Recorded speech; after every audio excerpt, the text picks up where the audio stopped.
नमस्कार, आप सुन रहे हैं RJVFM और मैं हूं आप साथ RJ राहुल। आज हम रामायण के पहले अध्याय को सुनेंगे, तो चलिए शुरू करते हैं। बहुत समय पहले की बात है। सरयू नदी के किनारे अयोध्या नाम की एक सुंदर नगरी थी। नदी के किनारे स्थित राजमहल, वन, उपवन तथा लहलहाते खेत उसकी लहरों के साथ अटखेलियाँ किया करते थे। दशरथ अयोध्या के राजा थे। उनके 3 रानियां थीं, कौसल्या, सुमित्रा और कैकेयी। मझली रानी कैकेयी राजा की चहेती थी। महान, वैभवशाली और यशस्वी होते हुए भी राजा दशरथ निसंतान होने के कारण बहुत दुखी थे। उनको बहुत चिंतित देखकर एक दिन वशिष्ठ मुनि ने उनसे कहा, राजन, आप पुत्र के लिए यज्ञ करवा लीजिए, तो आपकी मनोकामना अवश्य पूर्ण होगी। यज्ञ पूरा हुआ और तीनों रानियां पुत्रवत हुई। कौसल्या ने चैत्र की नवमी के दिन राम को जन्म दिया। उसके कुछ समय बाद कैकेयी के भरत और सुमित्रा के लक्ष्मण और शत्रुघ्न पैदा हुए। अयोध्या में धूम मच गई। चारों ओर खुशी मनाई गई। राजा दशरथ ने गरीबों को अन्न, वस्त्र और धन दान दिए। चारों राजकुमार बाग बगीचे और राजमहल में साथ साथ खेलने कूदने लगे। उनमें आपस में बहुत प्रेम था और राम को वे अपना नेता मानते थे। राम और लक्ष्मण सदा साथ रहते और उधर भरत व शत्रुघ्न। राजा दशरथ को चारों राजकुमारों में राम सबसे अधिक प्रिय थे। जब राजकुमार कुछ बड़े हुए तो उन्हें शास्त्रों तथा युद्ध विद्या का ज्ञान कराया गया। राजकुमारों की अवस्था लगभग 16 वर्ष की हुई तो एक दिन राजा दशरथ के दरबार में मुनि विश्वामित्र का आगमन हुआ। एक समय विश्वामित्र स्वयं बहुत बड़े शक्तिशाली राजा थे, लेकिन राजपाट को त्याग कर उन्होंने संन्यास ले लिया। राजा दशरथ ने विश्वामित्र मुनि का विधिवत आदर सत्कार किया। आपके दर्शन कर मैं कृतार्थ हुआ। आज्ञा दे, आपकी क्या सेवा करूं? आपकी इच्छा पूरी करके मैं अपने आप को धन्य समझूंगा। मुनि विश्वामित्र बोले, राजन, जिसकी मुझे आवश्यकता है उसे देना आपके लिए इतना आसान नहीं होगा। राजा दशरथ ने अभिमान के साथ उत्तर दिया, गुरुदेव, मैं आपकी इच्छा पूरी करने के प्रयत्न में कुछ भी कर सकता हूँ, आप आज्ञा दें। मुनिवर थोड़ा मुस्कुराए और बोले, मैं तुम्हारे राम को मांगने आया हूँ। मेरी इच्छा है कि वह उन राक्षसों का विनाश करे जो मुझे बहुत कष्ट देते रहे हैं। जिस यज्ञ को पूरा करने का मैंने संकल्प किया है उसमें विघ्न डालते हैं। राजा दशरथ स्तंभ रह गए और बोले, राम को दे दूं? लेकिन राम तो अभी पूरे 16 साल का भी नहीं है। वह कैसे भयंकर राक्षसों से युद्ध कर सकेगा? इससे तो यही अच्छा होगा कि मैं स्वयं ही आपके साथ चलूं या अपनी सेना भेज दूं। मुनि श्रेष्ठ, मेरे राम को छोड़कर आप जो चाहे मांग लें। विश्वामित्र भभक उठे, आप वचन देकर पीछे हट रहे हैं। राजन, मैंने कुछ असंभव तो मांगा नहीं। यदि मैंने संन्यास न लिया होता तो मैं स्वयं ही सभी दुष्ट राक्षसों का संहार कर सकता था। अनिष्ट की आशंका समझ गुरु वशिष्ठ ने दशरथ को समझाया, राजन, आपको अपना वचन पूरा करना चाहिए। जैसे कि आपके वंश की परंपरा रही है। आप चिंता न करें, मुनि विश्वामित्र के होते हुए राम का कोई कुछ नहीं बिगाड़ सकता। इसके अलावा राम इनसे अनेकों नई विद्याएं भी सीख सकेंगे। दुखी मन से दशरथ को उनकी बात माननी पड़ी, लेकिन उन्होंने विनती की कि राम के साथ लक्ष्मण को भी जाने दिया जाए। दोनों राजकुमारों ने अपने माता पिता की विदा ली और विश्वामित्र के साथ बीहड़ और भयानक जंगलों में जाने के लिए निकल पड़े।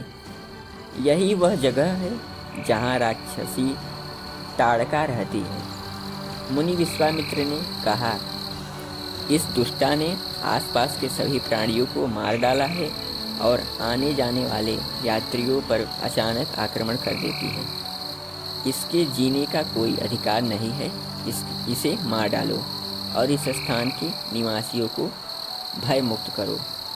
ये लोग अभी बातें कर ही रहे थे कि अचानक जंगल से निकलकर ताड़का अट्टहास करती हुई उनके ऊपर टूट पड़ी। राम और लक्ष्मण उससे जूझ पड़े और उसका वध कर डाला।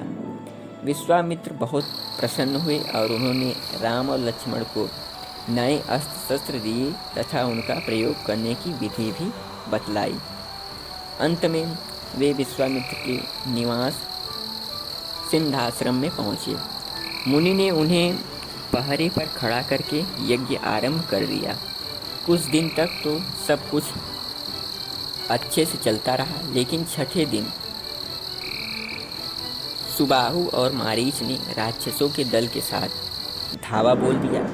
राम ने धनुष उठाया और मारीच को निशाना बनाया। निशाना बिल्कुल ठीक बैठा और मारीच बहुत दूर जाकर गिरा। राम ने अपने धनुष पर दूसरा तीर चढ़ाया और सुबाहु का काम तमाम कर दिया। अन्य सभी राक्षस भयानक चित्कार करते हुए अपनी जान बचाकर तुरंत भाग खड़े हुए। विश्वामित्र ने अपना यज्ञ कार्य बिना किसी विघ्न बाधा के समाप्त किया। कार्य संपन्न होने पर राम ने ऋषि से पूछा, मुनिश्रेष्ठ, कहिए अब हमारे लिए क्या आज्ञा है। मुनिवर बोले, मैं तुम दोनों से अत्यंत प्रसन्न हूँ। मेरी इच्छा है कि तुम मेरे साथ विदेहाराज जनक के दरबार चलो। वे एक सुंदर धार्मिक अनुष्ठान करने वाले हैं। मुझे अपने शिष्यों के साथ वहाँ जाना है। मेरे साथ चलकर जनक के अद्भुत शिव धनुष को देखो। जनकपुर पहुँचने पर राजा जनक ने उनका भव्य स्वागत किया और पूछा, महर्षि, ये दोनों सुंदर राजकुमार कौन हैं? ये अयोध्या के राजा दशरथ के पुत्र राम और लक्ष्मण हैं। तुम्हारे अद्भुत शिव धनुष को दिखाने के लिए मैं इन्हें साथ लाया हूँ। राजा जनक ने अपने अनुचरों को आदेश दिया कि राजकुमारों को शिव धनुष दिखाया जाए। शिव धनुष लोहे की एक विशाल पेटी में रखा हुआ था, जिसे 8 पहियों वाली गाड़ी पर लाद कर लाया गया।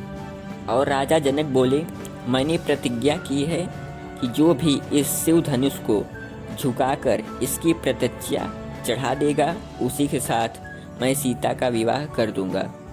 अनेक राजकुमार ने ऐसा करने का प्रयास किया, लेकिन कोई सफल नहीं हुआ। क्या आपके राजकुमार भी अपने बल की परीक्षा करना चाहेंगे? जनक ने विश्वामित्र से पूछा। विश्वामित्र ने राम की ओर देखते हुए कहा, उठो पुत्र, जरा इस धनुष को देखो तो सही। राम ने आगे बढ़कर पेटी को खोल दिया और बोले, इसकी प्रतिज्ञा चढ़ा दूंगा। मुनिवर, राम ने ऋषि से अनुमति मांगी। यदि ऐसा कर सकते हो तो अवश्य करो। मुनि ने राम को उत्साहित करते हुए कहा। राम ने आसानी से धनुष उठा लिया, उसे थोड़ा सा झुकाया और ऊपर से दबाकर डोरी को जोर से खींचा। खींचते ही धनुष चटाक से 2 टुकड़े हो गया। धनुष का सभी लोग आश्चर्यचकित रह गए। जनक की खुशी का ठिकान न था। आखिर उन्हें अपनी सीता के योग्य वर मिल गए थे। सारे नगर में धूम मच गई। इस शुभ संदेश को लेकर राजा दशरथ के पास अयोध्या को दूत भेजा गया। उन्हें जनकपुर में बारात लाने के लिए आमंत्रित किया गया। राजा दशरथ अपने अन्य पुत्रों और मंत्रियों सहित तुरंत जनकपुर पहुंच गए। खूब धूमधाम मची।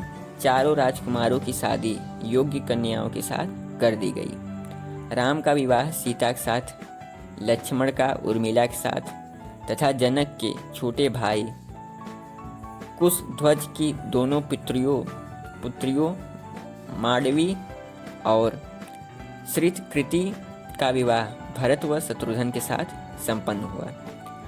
जनक ने सीता को आशीर्वाद देते हुए कहा, ईश्वर करे तुम सदा राम की अनुगामिनी रहो।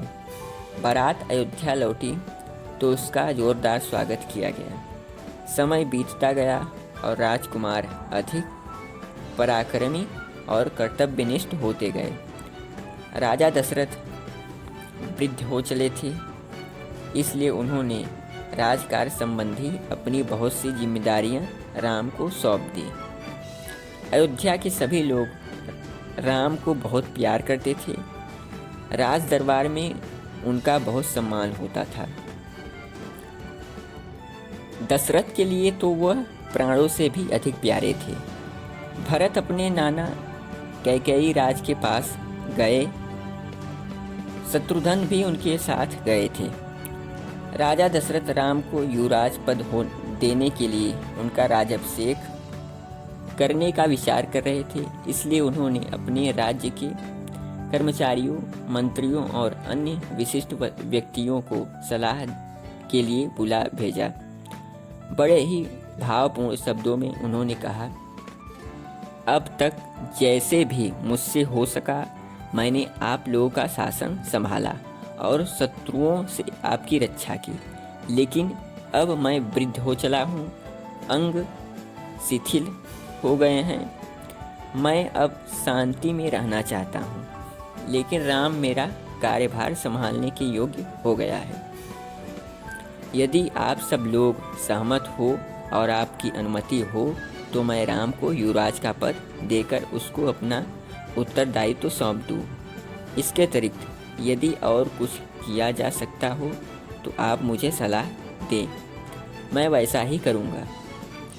दशरथ की बात सुनते ही सारी सभा हर्ष ध्वनि कर उठी। इतने जोर से जय घोष हुआ मानो समुद्र गरज रहा हो। राजा की बात सभी को पसंद आई। इसके बाद राजा दशरथ ने कहा, मेरे प्यारे प्रजाजनों, ऐसा कहा जाता है कि शुभ कार्य में देरी नहीं की जानी चाहिए। इसलिए मैं सोचता हूँ क्यों न कल सवेरे ही राम का राज्याभिषेक कर दिया जाए। समाचार पाते ही सारे नगर में खुशी की लहर उमड़ पड़ी। राजमार्गों पर लोग जगह जगह इसकी चर्चा करने लगे। सारे नगर को सजाया जाने लगा और कल के उत्सव की तैयारियां की जाने लगी।